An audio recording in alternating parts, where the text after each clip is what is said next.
in the streaming world of what he believes to be of quality.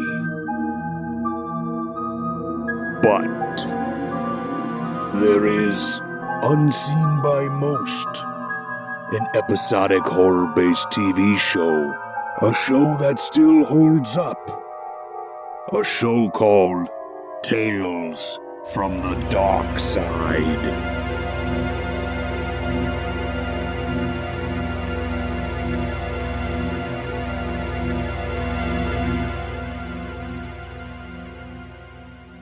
Don't seem right to separate such a close-knit bunch. Besides, we still have a few old scores to settle, don't we? I'll send you a sign if I'm coming. Welcome back to Talks from the Dark Side, the podcast where we talk about Tales from the Dark Side, the 80s horror anthology television show created by Richard Rubenstein and George Romero. I'm Joe Lascola. I'm Sean O'Rourke. And I'm Chris Barr. Today we're talking about The Unhappy Medium, directed by Dusty Nelson and written by Edith Swensen, with an original air date of May 18th, 1986. All right, boys, we got episode 22 of this season.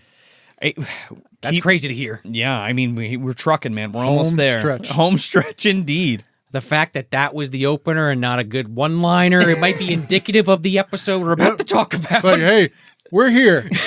Let's talk about an episode. Welcome back. It's run out of steam this season. But we're not. They may pick it up again, but at the moment, I'm not wrong. I'm ready to get to season 3. Yep. Let's put it that way. So we got Dusty Nelson directing this episode. I wanted to bring him up real quick because he's the only really interesting piece of trivia that I personally care about. He directed Effects from 1979. Okay. Not FX, but Effects. Effects spelled out. And if you guys haven't seen that, check it out. It's about they're filming like a low budget horror movie, and then it kind of turns into like this snuff film type deal because it's a fun watch. It's a good shot. It's a good flick. Well, it's cool seeing someone else do something besides just Tales from the Dark Side and monsters. Also true. Usually that's just what we have here. We got Ted Gershny doing a little bit of Silent Night, Bloody Night, but that's only really like the other movie that I would care to watch from him. Not much really sticks out. Yeah. But at least there's something else besides just those two shows. Yeah, I guess that was my big takeaway from this episode. was the other movie. Yeah. But before we get rolling into this, why don't you kick it off, Chris, with the Fangoria episode guide? All right, let's see if I can find it. Unhappy Medium. Here it is. Okay, so here's the synopsis from Fangoria. Relatives of a deceased televangelist gather at his home for the reading of the Miracle Man's will. Before the details of the family inheritance are revealed, the gates of heaven and hell open, and the beneficiaries become pawns in an otherworldly struggle for the hypocritical preacher's soul. That's a lot more compelling than what we actually get. You're not wrong. It really is. It's like it sounds way more interesting than it actually is. Yeah. An upgrade. Yeah. But it's like, to be fair, I know we're jumping ahead a little bit, but I'm just going to say it, it's like, this isn't a terrible episode. It's not terrible, no. Yeah. No. So it's like, it's like, I know we're laughing about like, oh, this is so putting bad, us to sleep. Yeah.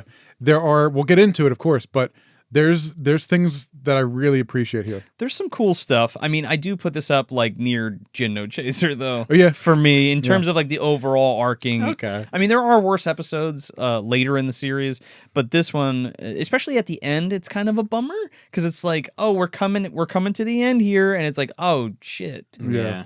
We'll talk about it when we get there. Yeah.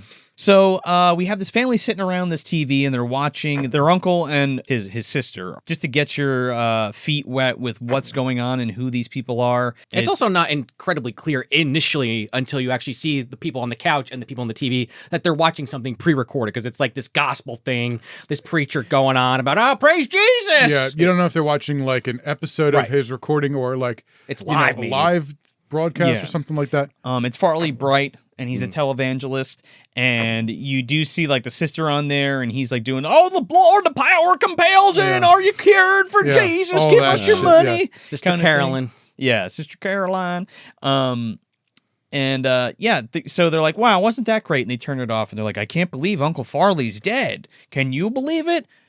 No. I think that's pretty much what they say. Yeah, and they're like, or, you got Jenny, Johnathan, and Aunt Carolyn, and Jenny is Carolyn's daughter. Johnathan is her ex-husband, is Jenny's ex-husband. Okay. Yeah. I think. Yeah, at first I thought they were like Yeah. brother and sister. Me for too. a Yeah, second. yeah. I thought the same. But they are there to meet specifically to watch his will that he has on video. Yes. He wants them all to come together like a family guess and watch this fucking thing. I guess that shit was big in the 80s. It's Like- still like- big in certain parts of the country. Yeah. Like video wills. Oh, Well, I was going to say Scream 3. I don't know what you're talking about. You don't remember that? Mm-mm. Where's got the fucking tape? They watch it like, oh, these are the rules for killers. You have to watch this. Oh, Oh, yeah, good yeah. point. Yeah, But I yeah. mean, like video wills. No, I know. That's the closest thing I could think of. that you're should watching still be a thing. If you're but it watching has to this, be I'm on, like, dead. on tape. You know that, like, That's what happens in Scream. Yeah, I need to do one of those. It's going to be a VHS. Yeah, Sim's got a wheel in an AV cart. Yeah. Oh, yeah. And nobody will know like what it is. Like you have to find the right technology to play Yeah. it. You better keep that in a mold-free fucking place because someone's going to go put that in, has no idea what they're doing, and it just is not going to work. Well, not yet. Soon. Okay. Well, in Let's the hope it's not soon. In the next 20 years, I I'm guess. doing mine soon. Getting that shit ready. I'll wait till I'm fucking 80. But you guys, you do you. If I last that long, we'll see. But yeah, so they're there and they pop in the tape and good old Uncle Farley's there and he's like, "Well, how'd it do, Caroline? You're my sister and you're a fucking greedy bitch. Johnathan, you're my nephew by marriage, but you were always trying to undermine me and steal the spotlight. And Jenny, hell shit, you were knee high to a grasshopper. You'd sit on my knee and I'd tell you stories and all that stuff, but you're a goddamn liberal and you talked all that Yeah. shit on 60 Minutes. Yeah. And everyone's sort of more or less like a caricature. Yeah. Oh, yeah. And it's like but that helps, kind of like establish who's who and like what everybody's kind of like angle is here. Especially Jenny. It's like she's rolling her eyes when the tape's playing, and she's like, you could tell like She doesn't believe the it. skeptic here, and like she doesn't buy in like what he's saying and everything. No, and it's clear she's clearly the black sheep of the family Yeah. who doesn't agree with any of the shit that they're doing. And again, let's be clear here: they are televangelists who are Right. swindling people out of their money. They don't actually believe in the word of the Lord. They're using it against people Yeah. to get to their wallets. In fact, Carolyn even later in the episode says, maybe I'll finally open this damn thing. Like we're talking about the Bible. Maybe I'll finally read this, Durf. And there definitely is a little bit, it's not heavy duty, but there's a few lines in there from that Reagan era shit. And they're leaning into it because of the televangelist stuff with, oh, you were too liberal. I cared about this. I mean, it's not super deep, but it's kind of interesting that they have that dynamic. Well, it's a scam, and Sure, they're- at the end of the day. I mean, the whole thing with Jenny. I guess just get it out of the way. Like Jenny is liberal in terms of like she wants to give back to people. Right, help It's like people. she took the money that her uncle gave her and like opened up a humane Oh, that's right. foundation Yeah, where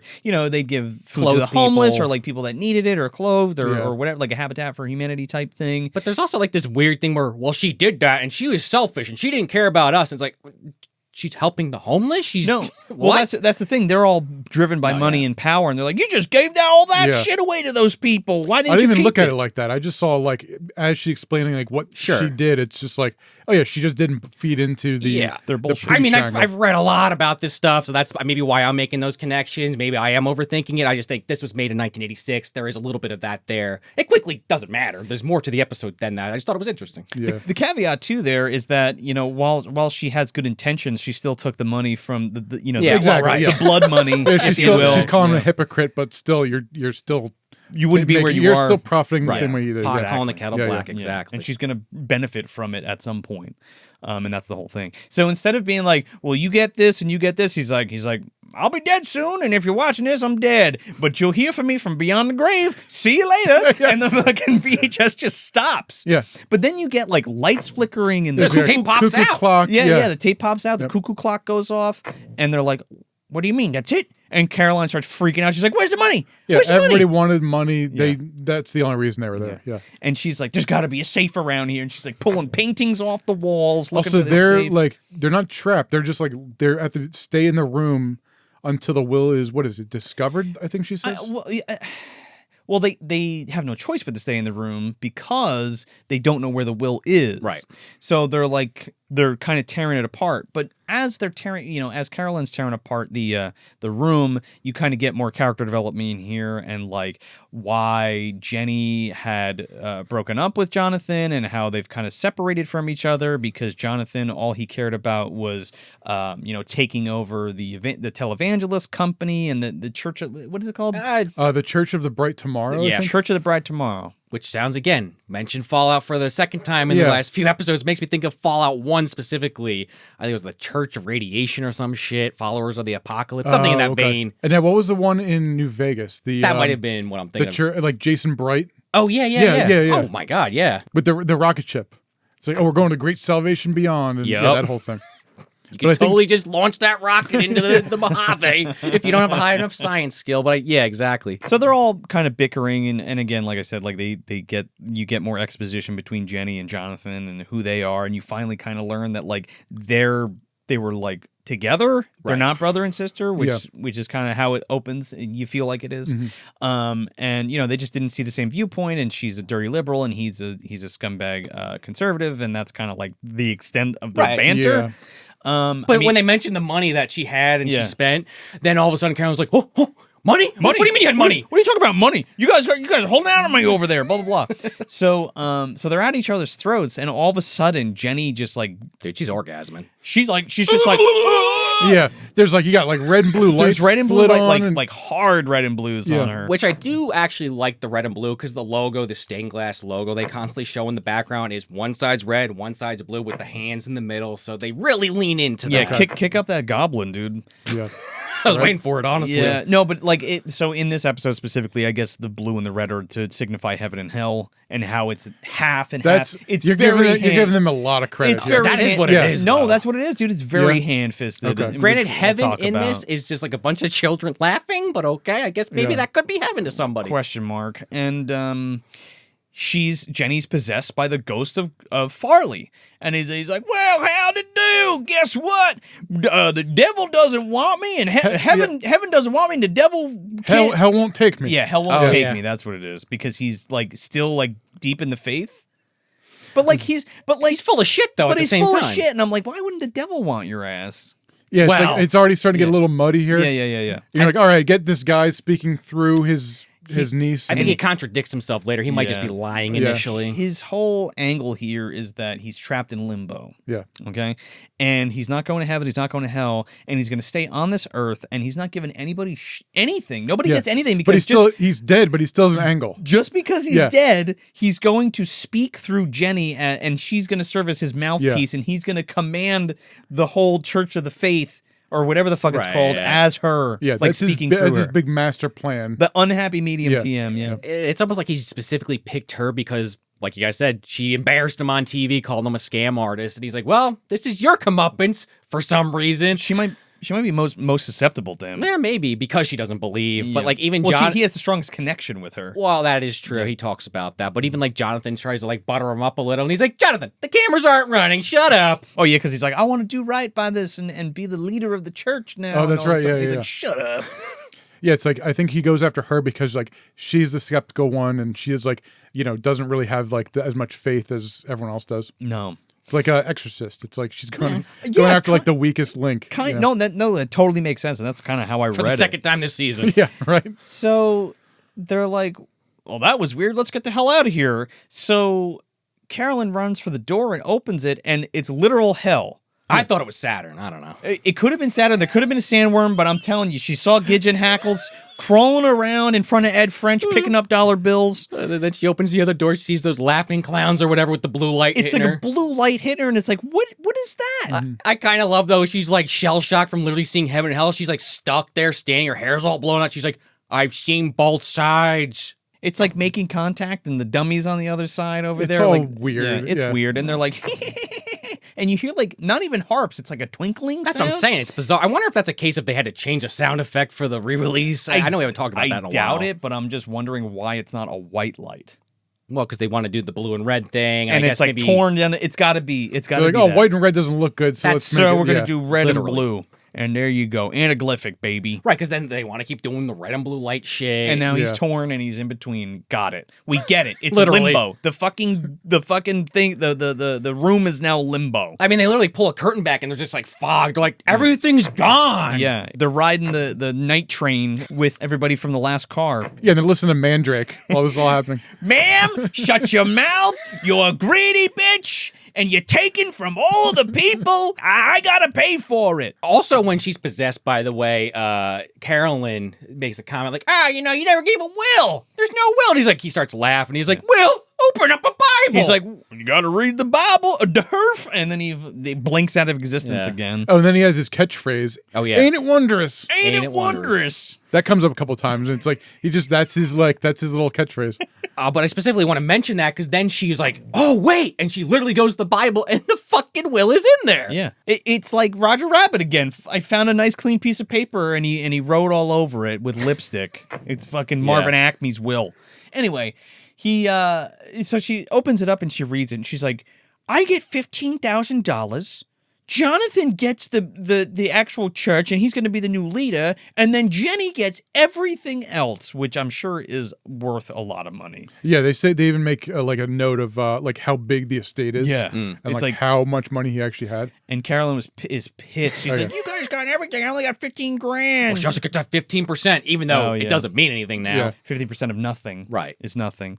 So she's pissed off, and that's kind of it. They kind of go back and forth a little bit of why they Johnathan has second thoughts. He's like, I don't want to carry on the legacy of this anymore because we're doing bad shit and like we're swindling people and like I don't want to lead that. Like Jenny convinces him a little, because they're kind of patching it up. They're like holding hands. Yeah, they're kind of patching it up together because they're going through this weird, supernatural spiritual awakening or something. Yeah, they bounce back and forth. It's like you have Carolyn, Jenny, Carolyn, and then back to Jenny again. Yeah. With him doing like the body jumping and everything and possessing him. And he's like, Jenny was a viper in my bosom, she'll be my mouthpiece for all eternity again.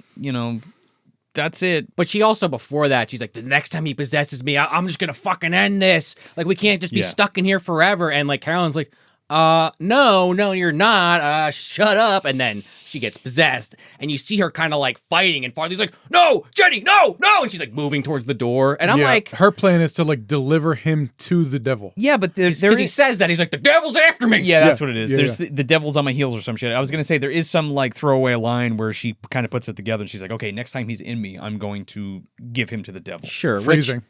Part of me is like, okay, fine, but like, you don't know if you're coming out of this on the other end, so I'd be going in the blue door personally, because if I'm not coming back, I'd rather be in heaven than millions of years of just being tortured. You go to the red scary door with all like the screams coming out of it. Well, then you have the good ending, the final ending. Right. Well, we find out. It's also the thing too, like heaven and hell kind of have the same rules, where like if you go there and you're not supposed to be there, you have to get sent back. I guess that's true. Yeah, there's like rules, like Hellraiser rules. Yeah, kind of. You go to the wrong place, they just send up Pinhead. You fucked up. Well, no, Hellraiser rules is like, oh, you did that by accident? Well, tough shit. You're coming with us. Yeah. Especially the remake. Sucks for you. She throws herself into hell. And then Jonathan's like, no, I can't lose you again. And then he throws himself into hell. And then Aunt Caroline throws the fucking will into hell and then shuts the door. And she's like, I did it.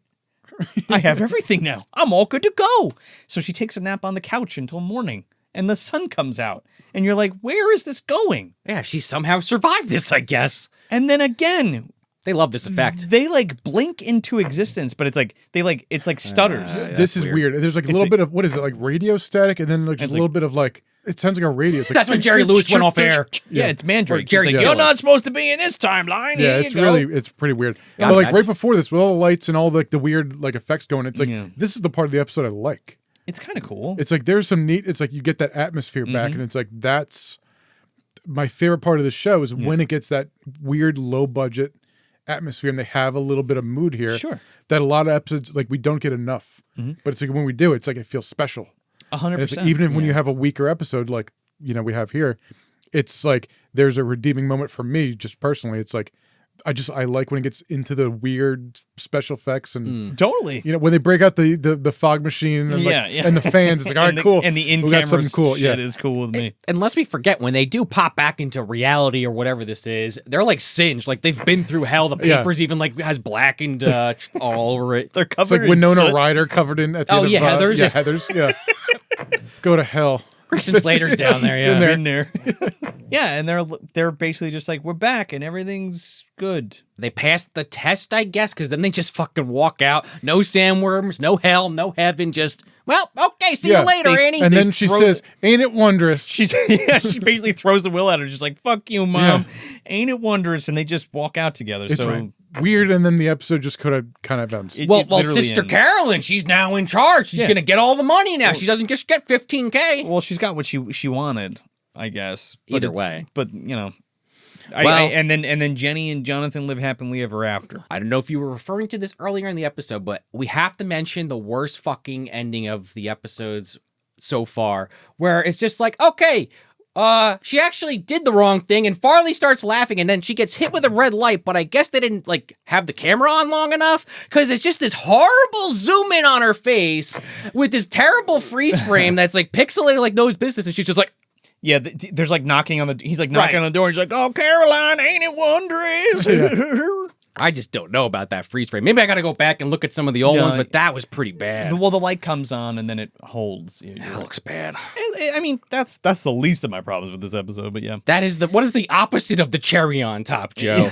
Not getting one. Just getting the stem. No, it's dropping your sundae on the ground. Oh, okay. Yeah. So yeah, what do we think about this episode?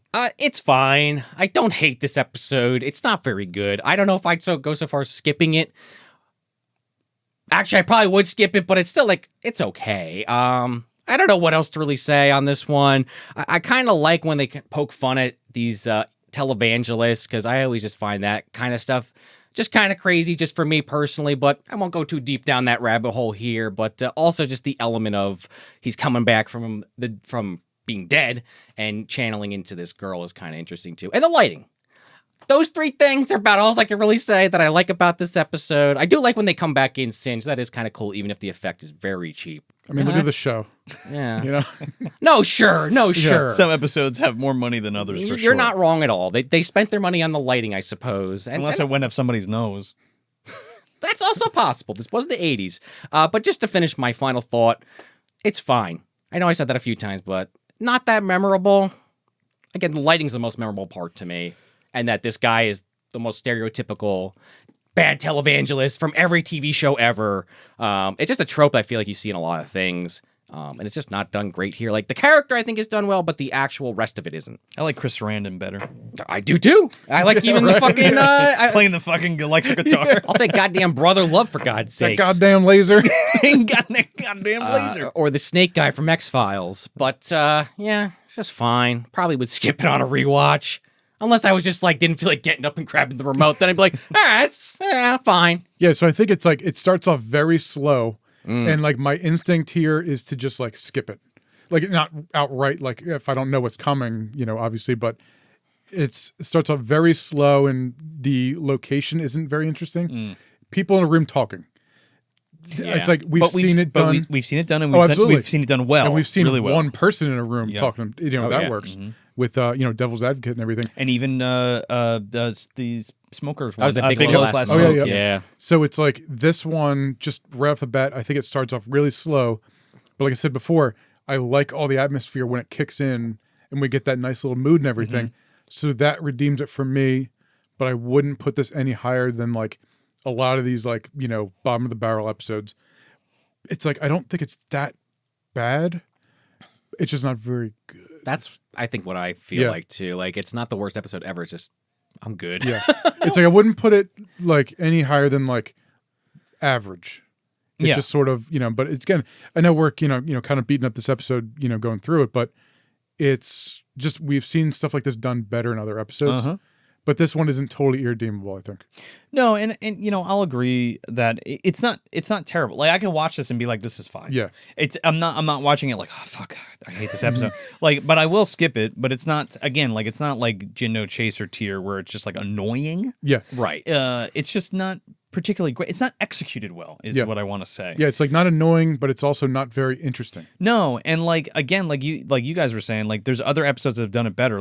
This is a political and even religion based satire, but again, If the Shoe Fits is way better.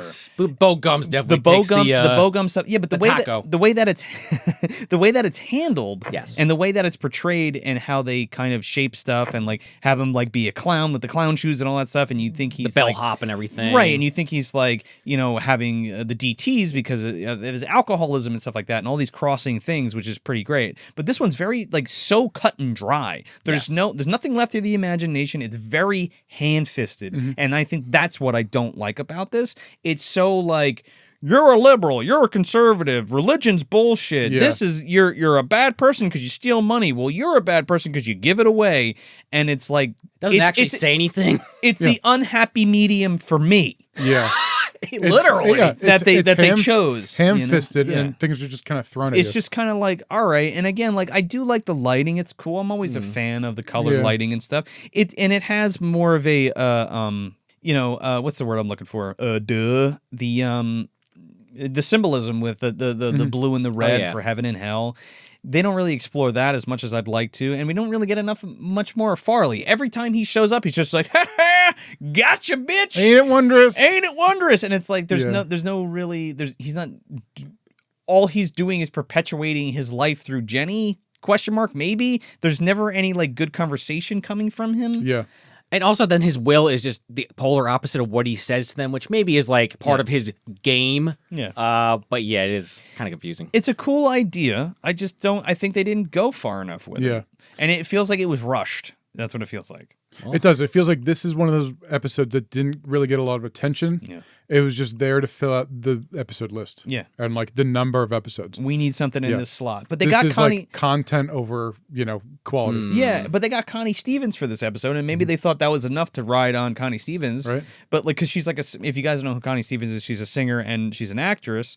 But she plays Carolyn, yeah. Yeah, but the aunt, and she's been in some notable stuff, but like, even at the time, I would be like, okay, Connie Stevens, great. Like, we've seen better actors that are more famous actors, I should say, that do it better. So. I just want to add an addendum to that because I'm like thinking about this as we're talking about this with the lighting specifically. Like, it is cool, don't get me wrong, but I wonder if that was just purely in there because they knew marks like us that are into that shit are going to be like, oh, the lighting. Because I feel like if that isn't there, this episode just totally tanks. And maybe that's me just trying to find a hole where there isn't one. See, I didn't even know if they put that much thought into it. I don't. Yeah, maybe I think it was just contrasting light. And then we were saying before, it's like, I don't know, maybe it was just like red and blue looks cool. No, yeah, I don't think I just put the thought out. The only reason I say that it was a conscious choice because it's hell is specifically red and heaven is specifically blue. Yeah. If heaven was white coming out of the door, I would say like, okay, fine. Yeah. But like, they're really like, do you get it yet? Yeah. He's in between. It's limbo. Do you get it? And it's like, yeah, we get it. We understand. Right. You didn't have to even go through that. The twist would have been great if it was like, oh fuck, we're stuck in limbo at the end of this episode. That's the end. We're in hell all along. Yeah. By the way, you've been dead the whole time because actually the tape exploded from my will. Or Mission Impossible or Inspector Gadget. Yeah, like, oh, now that would have been great. Like a Heaven's Gate type deal. Oh, yeah. Yep. And like, he's like, yeah, everybody toast, and it's all fucking poison, and he kills them all. There's something to explore. Yeah, that would have been kind of fun and dark and weird and dreary, and you can also have that surrealism of them like life after death, and they find out they're dead, which is kind of cool. Or it's like he's dead, gets them to say, oh, as part of my will, you all have to drink this, bottle I've been saving. They all die, but his angle is to like possess one of their bodies after they're dead. I don't know. Or like, see, or again, he comes back and they're like, "Oh my God, you're not dead," and he's like, "Nope, you're dead." Yeah. We're gonna swap brains. Yeah, yeah, exactly. Him and Ava Goda go into afterlife. Yeah. What do you think Farley's nightmares would be? Actually reading the Bible. Oh no! I had to read it. Shit. Mother Superior hit me with a stick. No money in the change collection basket. Whatever they are, I feel like he'd like dream like cartoon pigs or something, or like some like Foghorn Leghorn like nightmare. I'll say. You know what it would be? You know what it would be? It would be on loop. The 60 Minutes interview with Jenny. Oh yeah, it would be. God damn you! And then the doctor comes over and goes, "Ain't it wondrous?" And that's it, folks. Well, that's all, folks. Ain't it wondrous? But yeah, Chris, you got some Midnight Madness stuff coming up. You want to talk a little bit about that? Yeah, got lots of Midnight Madness coming up, movie screenings, secret movie screenings on VHS, all sorts of fun stuff. So there's always something to look forward to. And yeah, check me out on Instagram, tape_hell if you aren't already. Come out. It's a lot of fun. So hope to see you soon. You got a packed weekend coming up, man. First with a VHS and Chill secret screening on Friday, July 19th at 10 p.m. Chris is bringing the meme to life. He's going to be playing Teenage Mutant Ninja Turtles, and when Raphael goes in to see Critters, he's going to play the entirety of Critters and then resume Teenage Mutant Ninja Turtles. So that's going to be a really good one. And then on Saturday, July 20th, Midnight Madness returns with a choose-your-own double feature. You got In the Mouth of Madness, Multiple Maniacs, Escape from New York, and Pink Flamingos. So come out this weekend, Friday and Saturday, for a bunch of great movie goodness at Basie Center Cinemas on 36 White Street in Red Bank, New Jersey. We'll see you there. So yeah, that was The Unhappy Medium. Let us know what you think about this episode in the comments. If you're watching on YouTube, do us a favor to like the video and subscribe if you haven't already. And if you're listening on your favorite podcast app, do us a favor, leave that 5-star review if you're digging the show, because it really helps Talks from the Dark Side reach more people who want to hear about Tales from the Dark Side or love Tales from the Dark Side already. But until next time, I'm Joel Escola. I'm Sean Rourke. And I'm Chris Barr. Tales from the Dark Side is always there, waiting for us to watch it, waiting for us to hit play. Until next time, try to find it on DVD and watch along with us.